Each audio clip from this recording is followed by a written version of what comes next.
સુરત મનપા સંચાલિત BRTS bus ફાટેલા tyre પર ચાલતી હોવાનો વિડીયો વાયરલ થયા બાદ આ મામલે ટ્રાન્સપોર્ટ કમિટીના ચેરમેને ખુલાસો કર્યો હતો। સુરત શહેરમાં મોતની દોડી રહી છે હોવાનો વિડીયો વાયરલ થયો છે। એક બ્લુ બીઆરટીએસ બસ ફાટેલા ટાયર પર ચાલતી જોવા મળતા જાગૃત નાગરિકે વિડીયો બનાવી વાયરલ કર્યો હતો। બ્લુ બીઆરટીએસ બસના ચાલકને પૂછતા જણાવ્યું કે મોટાભાગની બસમાં આવા એકાદ ટાયરની હાલત હોય છે। બસનું કોઈ પણ જાતનું મેન્ટેનન્સ ન કરવામાં આવતું હોવાનો આરોપ કરાયો છે। ત્યારે કોઈ મોટી દુર્ઘટના સર્જાય તો જવાબદાર કોણ તેવા સવાલ ઊભા થયા છે। સુરત મહાનગરપાલિકા બીઆરટીએસ બસના ઇજારદાર વિરુદ્ધ કાર્યવાહી કરશે કે પછી સમગ્ર બાબતને લઈ ભીનું સંકેલાશે તેવા સવાલ ઊભા થયા બાદ આ મામલે ટ્રાન્સપોર્ટ કમિટીના ચેરમેન સોમનાથ મરાઠે निवेदन आप्યું હતું। इतने सारे बच्चे बैठे, गाड़ी पलटी हुआ, कुछ नुकसान हुआ, इनको चोट लगा तो उसकी जिम्मेदार कौन? मित्रों आ बस जो અને આનો પાછળનો ટાયર જોજો बैठे इनको कोई नुकसान हो गया है, टायर फटे या पलटी हो गया गाड़ी। मैं सर बोल रहा हूँ जितना गाड़ी चल रहा है ना ये वाला सब एक ही टायर में चल रहे हैं। हम बोलते हैं सर जितना गाड़ी है ना सब ऐसा है, हाँ एक ही एक टायर में चल रहा है। एक ही एक टायर में चल रहा है। मित्रों नमस्कार, हूँ पृथ्वीराज राजपूत। આજે રોડ પર સુરત સિટીની બ્લુ બસ ના વિડીયો મેં તમને બતાવીશ। મિત્રો સુરત શહેરની બ્લુ બસના બધા ટાયર ખરાબ છે, કોઈ મેન્ટેનન્સ નથી।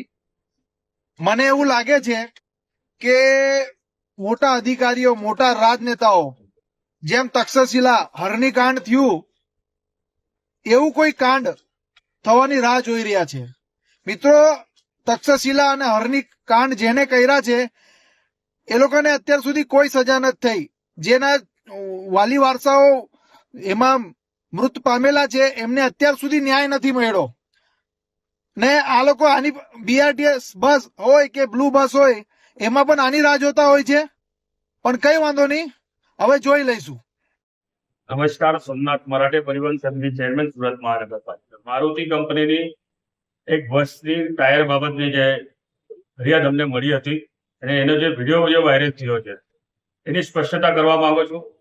ડ્રાઈવરના કહેવા પ્રમાણે જે એક ટાયર પર ગાડી જે ફરી રહી છે એ બાબત એક ખૂબ ગંભીર છે, પરંતુ ડ્રાઈવર ગમે તે જવાબ આપીને છૂટો થઈ ગયો છે। પરંતુ પછી અમે ડ્રાઈવરને તપાસ કરતા ડ્રાઈવર કહે છે બંને ટાયર વચ્ચે પથ્થર આવી ગયો અને પથ્થર આવવાના કારણે એક ટાયર ફાટી ગયો, એક ટાયર અમે ખોલાવી લીધું। પરંતુ ત્યાંથી અમે બસ ડેપો સુધી લઈ જવા માટે નીકળ્યા ત્યારે 20-25 પેસેન્જર જે બસમાં બેઠા હતા જે અન્ય બસમાં જવા માટે તૈયાર નહીં થયા અને ભાઈ અમે આગળ સ્ટોપ પર ઉતરીશું, એ દરમિયાન કોઈએ ટાયર બાબત અને પેસેન્જર બાબતનો જે વિડીયો બનાવીને જે વાયરલ કર્યો એના કારણે અમે એજન્સીને જે કાર્યવાહી કરવા માટેની જે સૂચના આપી હતી અગાઉ પણ અમે 1 મહિના અગાઉ આ એજન્સીને નોટિસ આપી છે। નોટિસનો આધારે જે 75 બસેસમાંથી 15-20 બસેસનો જે મેન્ટેનન્સ બાબતે જે અમને ફરિયાદ મળી છે એ એવી બસેસ હવે રસ્તા પર નીકળશે નહીં એવી અમને સૂચના પણ આપી હતી, પરંતુ આ બસના સંચાલકે અમારી પાસે 28 ફેબ્રુઆરી સુધીની મુદત માંગી હતી। આજે આપણી પાસે અન્ય બસની શોર્ટેજ હોવાના કારણે આપણે આ બસ ચલાવવા માટે થોડા મજબૂર બનશે, પરંતુ કોઈ ઘટના નહીં બને, કોઈ ઘટના બનશે તો એની મારે તો ટ્રાવેલ્સ કંપની જવાબદાર હશે।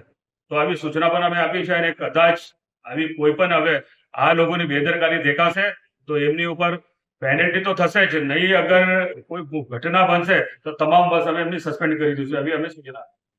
Bureau report S9 news Surat.